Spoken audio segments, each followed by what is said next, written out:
សងសាដែលទៅមកកាន់ដីគ្នាមិនខ្វល់ពីនាងណាដឹងត្រឹមថាយើងសប្បាយពេលក្បែរគ្នានាងតែងមករកខ្ញុំពេលពីបើចិត្ត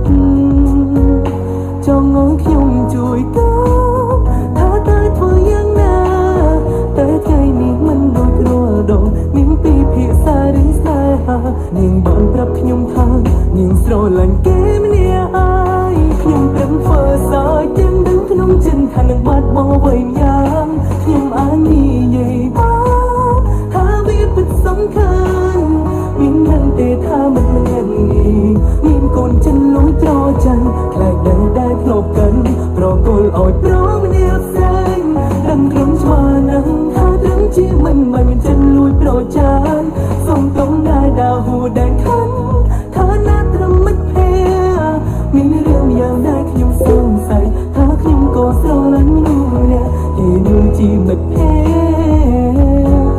ចិនស្និទ្ធរបស់ខ្ញុំ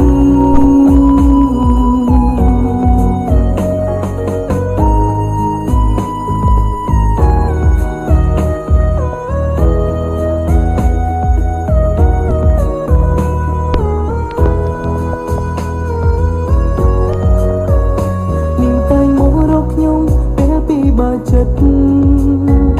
ចង់ឲ្យខ្ញុំជួយកើតថាតែធ្វើយ៉ាងណា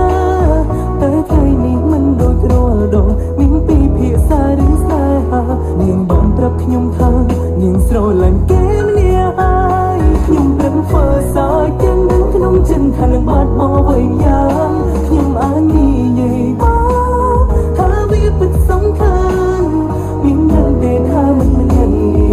មានកូនចិនលួចត្រច័ន្ទខ្លាចដែលធ្លាប់កាន់ប្រគល់ឲ្យប្រម្នាក់ផ្សេងដឹងក្រុមឆ្មានឹងថាដឹងជាមិនមានចិនលួចប្រចានសុំទុំដែលដើរហួរដែលខាន់